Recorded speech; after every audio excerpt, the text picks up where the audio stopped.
Good morning students. Hindi की पाठशाला में आपका स्वागत है। हिंदी ग्रामर में आज हम फोर्थ चैप्टर शब्द विचार का अध्ययन करेंगे। शब्द एक तरह से सार्थक वर्णों के समूह को हम शब्द कहते हैं। अगर किसी शब्दों का जो वर्णों का क्रम है वो अगर व्यवस्थित नहीं है तो उसकी कोई मीनिंग या अर्थ नहीं निकलता। मान लो ल क म, लकम, यानी कि उसका कोई तात्पर्य नहीं निकल रहा है, लेकिन उसको हम व्यवस्थित क्रम में करें, जैसे कि कमल, तो उसका एक शाब्दिक अर्थ निकलता है। कमल, कमल जो एक फूल के रूप में। फिर दूसरे क्रम में अगर करें कलम, कलम यानी कि कलम मीन्स पेन, उसका भी एक शाब्दिक अर्थ निकल रहा है। तो इस तरह से अगर हम देखें तो एक से अधिक वर्णों के सार्थक समूह को हम शब्द कहते हैं। सार्थक समूह, निरर्थक समूह को हम शब्द नहीं कहेंगे, बल्कि सार्थक, जिसका कि कोई मीनिंग या अर्थ निकलता हो। इस प्रकार से अगर हम देखें तो शब्दों के 4 भेद किए गए, जिसमें पहला है उत्पत्ति के आधार पर, दूसरा रचना के आधार पर, तीसरा प्रयोग के आधार पर और चौथा अर्थ के आधार पर। अब अगर उत्पत्ति के आधार पर हम देखें तो इसके भी 4 भाग किए गए हैं। पहला है तत्सम शब्द, दूसरा तद्भव, तीसरा देशज और चौथा विदेशी। अगर हम तत्सम शब्दों की बात करें तो तत्सम शब्द तत् यानी कि उसके, प्लस सम मीन्स समान, यानी कि वे शब्द जो संस्कृत भाषा से हिंदी में बिना किसी बदलाव के, सेम टू सेम, जैसे के तैसे ही हिंदी में भी प्रयोग किए जाते हैं, यानी कि उनके मूल रूप में कोई भी परिवर्तन नहीं हुआ है, ऐसे शब्द तत्सम शब्द कहलाते हैं। जैसे जिह्वा, क्षेत्र, कार्य, मृत्यु आदि। इसके अलावा भी दुग्ध, श्वास, निर्धन, ग्रह आदि।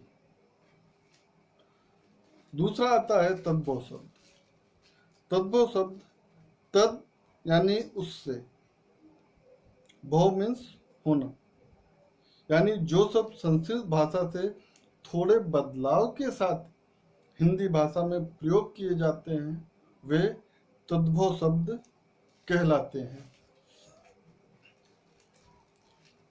यानी कि संस्कृत का परिवर्तित रूप, जैसे कि जीभ, घी, खेत, घोड़ा आदि। यहाँ पे भी कुछ ऐसे शब्द दिए गए हैं, जैसे तत्सम और तद्भव। तत्सम में अग्नि, तद्भव उसका आग, आम्र आम, कर्ण कान, कर्म काम, क्षेत्र खेत, गृह घर, गौ गाय। इसके अलावा अंधकार अंधेरा, अक्ष आंख, मयूर मोर, आश्चर्य अचरज आदि। तीसरे में आता है देशज शब्द।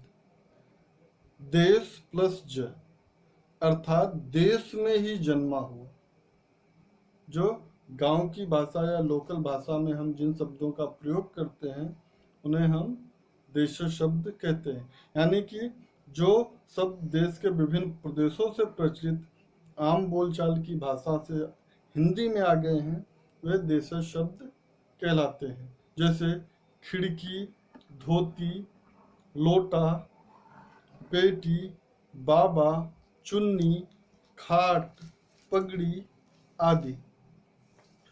इसके अलावा भी कुछ और शब्द हैं जैसे थैला, चारपाई, डिबिया, पेट, लात, जूता आदि। इसका लास्ट भाग है विदेशी शब्द। विदेशी शब्द जो विदेशियों के संपर्क में आने पर विदेशी भाषाओं से हिंदी में आए हैं वे शब्द विदेशी शब्द कहलाते हैं। आजकल हिंदी में इनका अनेक विदेशी शब्दों का प्रयोग किया जाता है। जैसे अंग्रेजी के शब्द pen, pencil, station, car, doctor, school, computer, train, circus, truck, phone, telephone आदि। अरबी भाषा के शब्द जहाज, मतलब, तारीख, कीमत, अमीर, औरत, इज्जत आदि। फारसी के शब्द हफ्ता, जवान, किनारा, दारोगा, आवारा, कास इत्यादि। इसी प्रकार से तुर्की के जो शब्द हैं तोप, काबू, तलाश, चाकू, बेगम, बारूद आदि। पुर्तगाली शब्द जो हैं कमीज, साबुन, अलमारी, बाल्टी, फालतू, फीता, तौलिया आदि। तो इस तरह से यहाँ पे देशज और विदेशी शब्द के बारे में बताया गया है। नेक्स्ट रचना के आधार पे वो हम अगले चैप्टर में, अगले पीरियड में पढ़ेंगे।